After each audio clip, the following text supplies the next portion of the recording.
Woke up early, dawn's out shining.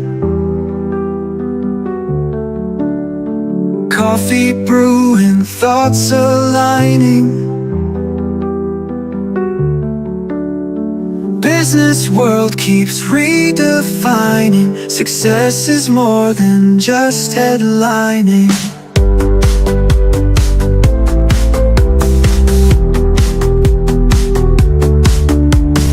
Ray's got wisdom, Jim's got vision. Welcome back, folks, to Pillar's Principles. I'm Fred McMurray, and I'm with Ray Pillar and Jim Treleaven, and we've got our guest back from taking a big idea and making it bigger. Eric Martins, COO of Happinest Brands. At least I think I got that title right. I'm not the chief operating officer, but I'm the senior VP of development. I work very close with our COO. All right. Great guy, but not my bag on that front. Fair enough. I knew I'd be corrected. It's all good. So many numbers, so many letters. What can I say? All these crazy titles. We've had some great feedback from the first part of the episode. And so what we want to do today is, based on some of the feedback, people like the title, taking a big idea and making it big, which if you go to the Happiness Brands website, you will see that phrase because that's literally where I lifted the title from. So we're going to take this idea and make it bigger, even more so. So today we're going to talk about how does somebody get their, we'll say, brand or their business into multi-location, into becoming a happiness brand is the theory. So Ray's going to start a new franchise system based on, it would be, I would bet, nuclear powered bus cleaning. Interesting. I can see that one taken off in a big way. Big need for that, right? There is. I mean, Ray doesn't want to climb up on a ladder and clean all that stuff. He'll fall and break his head. That's right. So it's not recommended. Having somebody come out to where he's got it parked and clean it, I could see that working. When we're done, I have a falling story. We'll talk. So for the listeners who didn't hear the first one, give us a brief overview of Happinest Brands. Sure. And good to be here with you guys again. Thank you, as always, for having me on. It's always a treat. So Happinest Brands officially was formed in 2018 timeframe. And it really started with all the learnings and experiences gained from a very proven legacy system of Lawn Doctor. Lawn Doctor is as I say, the bell cow at this point in time of Happinest Brands. It's been around for 6 decades, hundreds of locations, highly successful franchise system. And as we all know, very few brands, relatively speaking, ever get past 100 locations. I think the stats say 82% of franchises across the thousands of concepts in this country never get to or surpass 100 locations. Franchising's hard.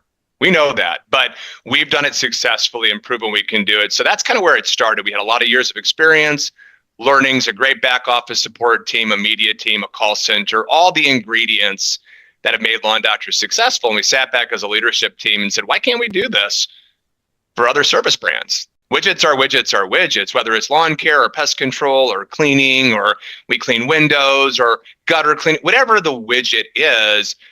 Home services and services in general are in demand. So we have the right recipe, the leadership, the back office, the experience. We've done this. We can help identify emerging brands or brands that haven't quite figured it out, may have a great founder and leader and model and maybe a core nucleus of a couple of franchise owners, but they just can't really grow beyond that because they lack resources, they lack capital, they don't know how to franchise and go to that next level, which is why a lot of franchises don't go past 100. They're underfunded or undergunned. So people want to align with a platform like Happiness for all those reasons, and we can show them this is how we do it. There are certain ingredients that we need from you as a brand, and we can talk about those today, but you plug into our ecosystem, and I see Happinest as more of an accelerant. Take our learnings, our guidance. We did it with Lawn Doctor. We've done it with Mosquito Hunters Humbug Holiday Lighting. We've done it with Eco Maids. We're doing it now with Sparkle Squad here in the US. We can take brands and make them relevant, expand the reach, the presence, the knowledge, and grow thoughtfully, grow the right way, be strategic, align with a good founder, and help them build that distribution network further. Franchising is relatively simple, as complicated as it can be. You got to have the right resources, the right connections to say, this is a good concept. You should take a look at this, whether that's you finding it online or using a third-party broker.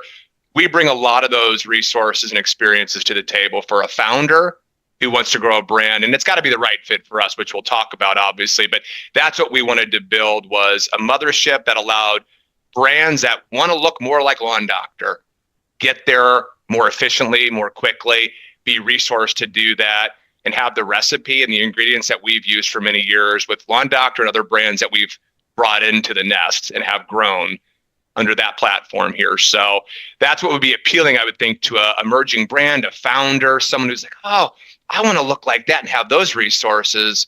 Maybe I could align with a company like that and they can work with me and we can do this together. Ray, I'll let you take the next question, so I'll shut up. So the question is, how would Eric look at a prospective franchise, or accepting a franchise into his organization? Is that the question, I assume? And I think I would look at it. Of course, it would depend on what the offering is. If it's a simple product, you may not have to develop too much into this. But if it's a product that deals a lot with customers, I would probably dive deeply into the culture of that company and see not only what the culture is, but how was it developed over the years, and that years of its existence, and how can we maintain, if it's a good culture, and obviously you wouldn't accept it unless it was a good culture, but then how can you maintain that culture when all of a sudden you have people looking over you, so to speak, and telling you what to do? So I think that's what I would do. And I don't know, Eric, obviously there's a lot of elements in any product or service that you want to take over. So what are your thoughts on something like that?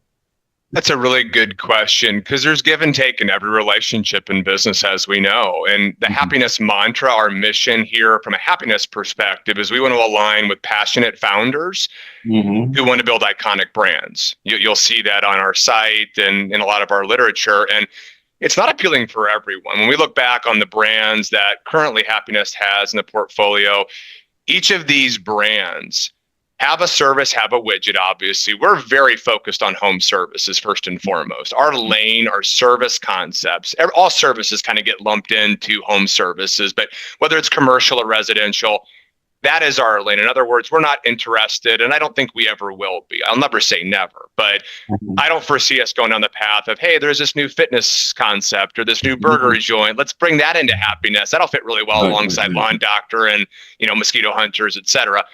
We're looking for service concepts, their membership models, they have repeatability, they're duplicatable, relatively simple, mobile businesses, no bricks and mortar necessary, all of those kind of things we're looking at. So we look at categories that we feel make sense in our portfolio, and then we look at brands within those and say, there might be 2, 3, 4, there might be 10, 12, 15 or more, but let's look at all of these brands within the categories that we've identified as we want to be in this lane. This would fit well.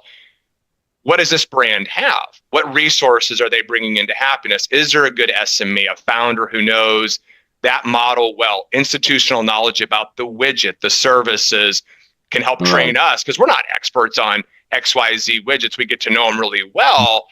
But it's got to start there with the brand, with the right SME, a founder who has a desire to align and give up a little bit to gain long term. But this isn't a short term, get into Happiness. I've built this up to 20 locations, get me to 60 and then pay me off and I want to ride off into the sunset. This is a 10, 15, 20 year plus plan. As a founder, this is long term. You're bringing skills. You've got a nucleus of a team. Does it gel well with our team? Is there a good synergy? Do the systems that you currently use, maybe we keep some of those and maybe we add some of our systems and we gradually kind of bring more Happinest into the model that you've kind of created and built. It's their baby as a founder. They started it. They know it as well as anyone. But that culture, there has to be really good alignment. These are long-term partnerships that we have. So someone that's looking for a quick turnaround or wants to sell and move on, that's not who we'd want to go after. So as I kind of talk about these things and you break it down, categories, brands, where are those brands at? Who is that founder? What is the culture? Does that culture meld well? Because each of these brands have their own little subset eco culture across Happinest. There's the mothership, and each brand has a CEO and coaches and leaders and back office teams that work with Happinest. So there's got to be that good synergistic feel to it, or it doesn't make sense. So I'll end with, these don't happen overnight. These are long-term discussions. We'll get referrals, start having conversations, lighter conversations. It gets a bit deeper. We serve as a mentor for a while, get to know that founder, because you can't make those decisions overnight. It takes, in most cases, a year and a half, 2, in some cases more, where we may be courting someone who's working with us to see, does this work long-term? And once we figure that out, it changes from that mentorship to now, what do you as an owner, as a founder need right now? And let's talk about that and make this happen. And let's talk about the long-term and what that looks like once you go from where we are to a larger distribution channel in the years to come. That's something we're going to work through together with you as a founder or CEO. Jim, I'm taking notes for follow-up questions. So Jim, Okay. in there. You did already answer one or two of mine, Eric, but my primary one actually was the term you have mentioned. I didn't count how many times just now, was the term brands. And so the question is sort of twofold. One is, do you always maintain the brand of the franchise system that you, once you've absorbed them, or whatever the term would be, or do you help them if the brand is not great? You can, a marketing challenge. And one of the most significant intellectual property values of a firm is the brand. And then the second part of the question is, do you use Happinest as sort of like, what's the lawn one? Lawn Doctor? So Lawn Doctor is the primary brand, and then underneath it says a Happinest company or something to that effect. So it's a two-part question. It's a really good question. And I'll give you kind of an example of a situation we went through just to give you some idea of how we think about this. But generally, yeah, we want to maintain the brand presence. It's been established. There's domain authority. There's knowledge, even though it may be smaller. Again, it's that founder's baby. They lifted it, started it. We like categories. And if we find a brand within a category that we really like, obviously we want the brand. All of our brands are kind of fun and quirky, and we have mascots. It's kind of a Disney-like feel. We try to make boring blue-collar businesses kind of fun, approachable, and sexy. We talk about blue-collar space, white glove, white-collar service, be memorable. All of these brands have a character and color schemes, and it's meant to pierce through, cut through the clutter, and build awareness and impressions and make it approachable. If we like a category and a brand within it and we don't feel that fits well, then we're going to have a discussion with that founder and say, hey, we feel like we can bring a little more life and color to this and make it more memorable. What do you think? Generally, that wouldn't be our approach. You'd want to keep it consistent for the reasons I mentioned. But one example I will give you is we acquired Elite Window Cleaning in Canada as Happinest Brands back in 2022.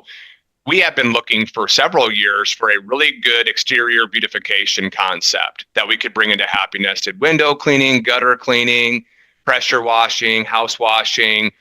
We just were not able to find that right brand and right SME and founder until we found Chris Stones, who is in Kingston, Canada. Chris has an amazing story. He was a sound studio engineer for people like Bryan Adams and Shakira. Like, his life for a long time was in dark studios working with Grammy Award-winning artists. Well, long story short, he grew really tired of that world and said, I want to do something totally different. And he came up with an idea to start a window cleaning concept in Canada, and it blew up in Canada. And we started getting wind of it. And this is going after years and years. And we started to align with Chris, and we said, we love Elite. We want to grow it in Canada with you. We can help you do that, but we want to bring this to the States. we secured the domain name Sparkle Squad years ago because we knew we wanted to have a window cleaning brand. We had to find the right one. So we incubated that here in the US and brought it here as Sparkle Squad. Same business model, no real differences, but we wanted to bring it here in a different way. Chris was totally on board and supportive and loved that. And it's worked out incredibly well since. So that's just an example for your listeners where there may be a reason where, hey, we're doing this for this reason, but we want to leave that there. There's always going to be those types of discussions, but we do want to maintain consistency where we can and respect that foot in the past mentality of where this started and kind of where we're looking to take it to. So we're not in the business of rattling cages or shaking things up too much unless we feel a need to do that and that founder is on board with that. So hopefully that gives you an idea of kind of how we think about things and kind of what goes into that process. All right. As much as I want to unpack the topic of franchising internationally, that sadly is going to have to be a third episode if you're willing. And I have becoming a regular. We joked about it prior, so yeah, you don't be careful what you yeah. I learned that. I have a few follow-up questions, but I'll make one follow-up comment, and that is Bryan Adams has my favorite all-time rock and roll song, Summer '69. So, oh, I just heard it last night on the way to the gym, man. It's my I love the Summer of '69. It's one of my favorite songs ever. So it is my favorite song. My favorite group is The Who, but my favorite song is Bryan Adams' Summer of '69. So love it. So like I said, as much as I want to unpack that topic, I want to go back to something you said. And to me, percentages always kind of stick in my head, like 92% of all small businesses fail within first 5 years or things like that. And you said 82% of all franchise systems never get past 100 locations. Why is that? What are they missing that inhibits their growth past 100? Yeah, I hear you loud and clear. It's very hard to do. I will tell you, in my years of experience in franchising, what I've learned is franchisors, you don't start to franchise unless you have a concept that has gained some level of traction. Someone has said, this is duplicatable. This is something you should look at expanding your reach on. Where people run into roadblocks, founders and executives, is they're underfunded and they're undergunned. They don't have the money, the capital, the resources, the manpower to start working and building out a system and taking that model that worked really well initially in that flagship and maybe for a couple of others. But when you start getting wider and growing, it becomes much more challenging and complicated to help owners scale with all the moving parts that happen in different markets. And whatever the business model may be, it's going to be different in certain areas. And that's what happens is they hit a wall and they don't have the relationships to help pierce through and get, for brokers as an example, or consultants or referral sources. Like, you got to have those relationships, especially as you're getting a business off the ground, for someone to know you, trust you, know what your model is all about, your systems are about, and talk to entrepreneurs. So you got to have a lot of resources and capital. We're backed by private equity. So we've got resources to be able to expand and grow and be aggressive with advertising and have aggressive systems in place and processes that are proven to work to scale. Why franchisees tend to not make it if they get into a franchise and they don't, for some reason, become wildly successful, is that franchisor is not helping them understand two basic things. This is where you spend your time. This is where you spend your money. Both of those things have to be focused on revenue generating activities. And it kind of plays back to the franchisor. They don't necessarily know where to spend their time or their money or how to work with franchisees once they start growing, and it gets a little wider and harder to control. So coming into a Happinest ecosystem, we're experts in franchising.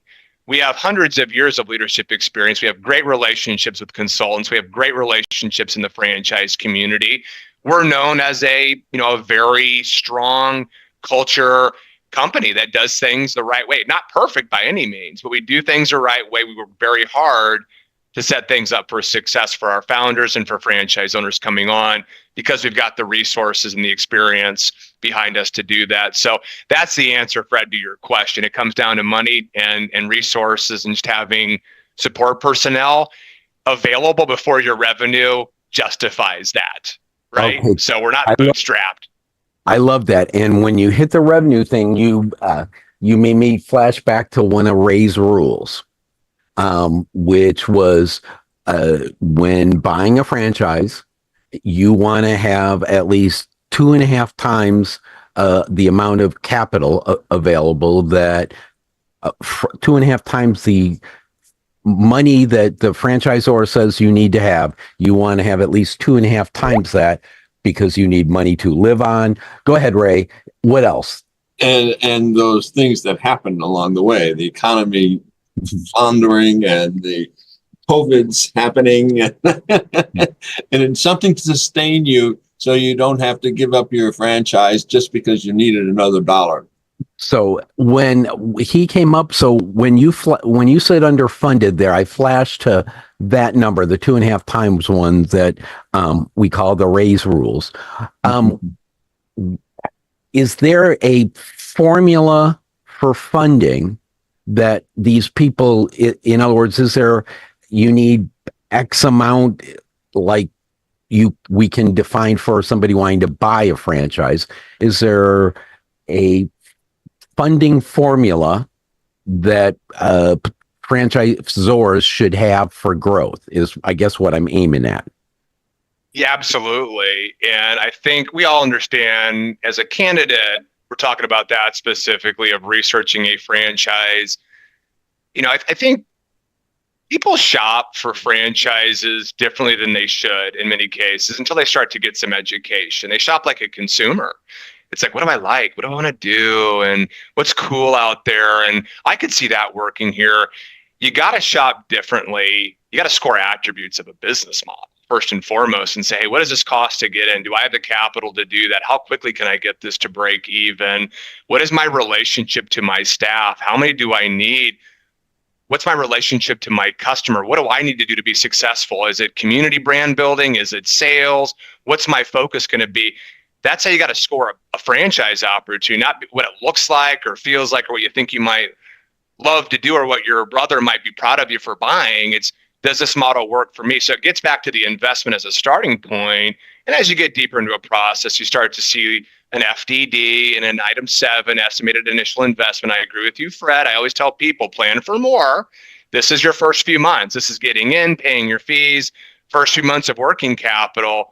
But that's not to say, oh, once I get through this, now I'm making money. It could take several more months. And you can't be underfunded in something like this. It's going to lead to a disaster. So we set a very deep expectation up front based on the model, time of year. This is the working capital you need. Here's the initial, here's the ongoing. Beyond that, plan for more. Obviously, beyond that, plan to live your life for at least a good 12 months or so. Set aside a line item that's not going to be in your FDD that says, hey, this is Ray's lifestyle. Ray lives on $4 or $5 grand a month. Ray might be leaving corporate job and starting business and have revenue starting to build, but no income per se until you get to critical mass. That might take some time. How are you going to live your life? So a lot of franchisors don't delve into that too much. In certain situations, if you got a spouse or a brother or a partner who's working with you or bringing income in and there's cash flow into the home, that can help. But there's got to be a way to live your life while the business revenues ramp. And that's something that's not stated clearly enough, in my opinion, during the development process. So you want to go through those items, understand what it's going to take, talk to franchise owners. That's a big part of the process, is validating and saying, hey, what happened here for you? When did you hit this? What doesn't mean that's going to be your story. Your story could be better. It could be different. It could be lesser than that. But you got to talk to several people and kind of end that with, what have I learned? What's been the consistency? Do I feel like I have the resources to do this? And can I live my life within reason, relatively speaking, for this kind of ramping period? That's the conversation you got to have with us, your spouse, and yourself. All right. So before I let Ray open his mouth, it's $6 grand a month for just to take care of his nuclear powered bus batteries. And B, as you were saying all that stuff, has he paid you to say that? Because dear God, it sounds like you're channeling him. Go ahead. I was just going to say, yeah, very well said, Eric. Because those are the things that definitely need to look at without a doubt. So go ahead. As one another aside, there is a company called Infinite Power, based in the UK, that actually is doing nuclear powered batteries. So it is real. There's a business for everything, isn't there, Jim? There is.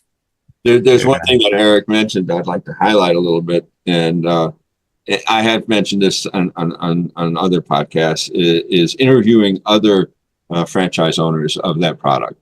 So if you're going to buy a franchise, not only should you interview existing ones, but you should also interview the ones that have decided, this isn't for me, and see why they decided it wasn't for them. And, if that's something that, rings true with you, then that you need to use that as part of your basis for decision. All right. I'll let Jim ask your question, and then I'm gonna loop back to the topic. Go ahead, Jim. My question is, Eric, to what extent do you guys provide sort of the corporate services, finance, HR, those kinds of things to the franchise group that you bring into the fold? For like a new brand coming on board, or for a franchisee coming on board? New brand. A new brand. Yeah. I'll keep it relatively light without getting too deep or detailed, but it's a really good question. I think we work with a lot of the best vendors in the country. And the reason we have the ability to do that is we are a larger scale system with over 1,000 locations across Happinest Brands around the country, and now in Canada as well with Elite. So we can provide good value and obviously in economies of scale to our franchise network and our owners, and our founders become a part of that. So they may have vendors that they've worked with, and they may stick around and be fine for a period of time or long term, but there may be situations where they need to come into our system and we need to bring in our vendors at, whether it's back office or payroll support or logistics or routing and scheduling, or marketing is a big one. We have our own call center, which is a big tool that we use at Happinest. And, as an example, we have, a couple of call centers across Happinest Brands. And, we've changed a little bit in how we do certain things there. But bottom line is a founder, an owner of a business coming in and becoming a part of Happinest, we're going to kind of look through our vendors and our portfolio, see what matches well, what things we would want to keep. But there's a back office support tool for literally everything. And one thing I'm really, happy that we've done here as a company, which I think is somewhat unique in the world of franchising, is we've created a centralized health insurance benefits program throughout Happinest. We have a vendor that we work with that, because of our scale and size and distribution network, we have 3 different tiers, very affordable. And this is great for an owner of a business coming on. It says, hey, I'm leaving a job, I need health insurance. Well, we've got that resource. And what about my employees? How can I make this more attractive for them? Well, it extends to them as well. So they pay into it. So that's a huge resource that Happinest brings to the table. One big example that comes to mind, but that's the kind of value we'll bring and work with a new brand potentially coming on board to see what aligns, what needs to change, if anything. And we'll bring these resources to the table for you. All right. One quick follow-up question, if I can. Go for it. You mentioned the call center. So there's a company here in Chicago that works with in residential real estate, and they one of the services they provided, they started as a technology company, but they actually, for let's say a relatively small real estate broker or whatever it might be, they provide the entire back office. So, and including the call center. So rather than having them to run a small office and staff the phone and whatever, these guys pretend to be, and it's branded with the brand of the franchise that's coming in. For all intents and purposes, they are the operations behind the scene, but it doesn't change the view to the ultimate consumer. So you obviously do part of that. So I was just curious. We do. And really, I always tell folks, our call centers are not perfect. They're human beings working for us, but they're employees of the company. So years ago, we used a third-party system. It was outsourced, and I'd give it a good strong B. It was decent. We answered phone calls and lead forms. And as we all know, in this world today, it's about speed to lead, so this world that we live in that's dominated by Amazon and Uber, we've all been conditioned for immediacy. And we saw the writing on the wall years ago. What we had was good, that third party center, but it wasn't great. They weren't trained in a way where, as employees, they could answer every question across our brand. So now we've built this out. It's internal. Our owners know that, look, I have a sales force. It's centralized. It's a shared service. But when somebody calls or somebody submits an inquiry for a quote, we can engage them immediately. And a unit level operator who's busy enough running a local business with their local team, dealing with local customers, trying to have a life and maybe get to their kids' game every now and again. Now that's why they got into business. They wanted more freedom and flexibility. They can't be there in the office or by their cell every day answering every phone call in real time, every lead form in 5 minutes or less. And that's the expectation today. So however a franchisor does it, if it's a third party, if it's a virtual assistant program, if it's an in-house sales center, which again is very costly and complicated, we chose that path because we felt it was the right one long-term for our system and to scale what we want to do here across multiple brands. Just having that resource is a huge advantage because you know, as a franchise owner, the customer is going to get a good user experience on the front end. These guys answer phones. They responded to me. They're engaging. They're knowledgeable. They gave me a quote. They set me up. They set up an appointment. You can focus on what's important as an owner, which is local relationships and continuity of customer, knowing that the front end of the funnel is being nurtured here by professionals. And that's a huge advantage for our system. It is. And you might get some, once people hear this broadcast, they will be calling you to join. And you mentioned that humans are not perfect, but they're generally more perfect than bots. And I'm saying that as a technology person. So Agreed. Bots are stupid. Humans are stupider. Ray, we're running out of time, so you get the last question comment. Well, I found it interesting that probably as Happinest Brands is looking for a potential person to bring into the fold, not person, I should say, business to bring into the fold, is quite similar to finding an individual to buy one of the franchises. So you have to look in depth, and you have to look deeply, and as I began with at the beginning of the podcast, into the culture, and that starts with knowing the person, knowing the founder of the company you're thinking about buying, and I think that's very insightful. And I'm not sure how much further you could go. I mean, once you begin to know the person, whether he's buying a franchise or you're buying their business, you begin to know exactly how successful, or have a pretty good indication how successful that will be. I agree. I think like everything else in life, guys, it really does come down to setting appropriate expectations. And those take time. It just takes time. For buying into a franchise, I track this very closely.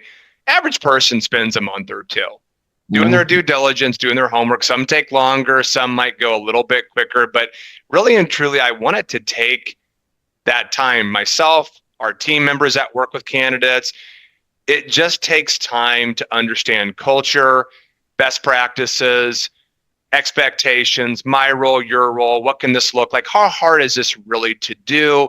What time commitment is this going to take? You know, all those things you don't figure out in one conversation. It's a journey.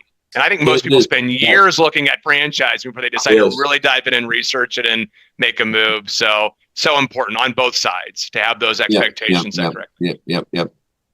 All right. So on the words of wisdom, it ain't going to happen like that. We'll thank Eric Martin of Happinest Brands.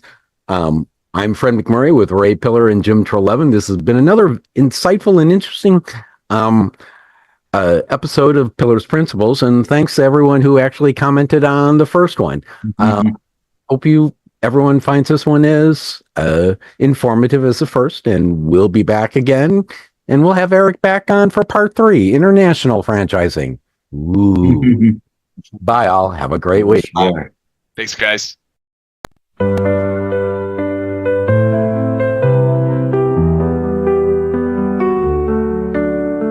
Woke up early, dawn's out shining. coffee brew.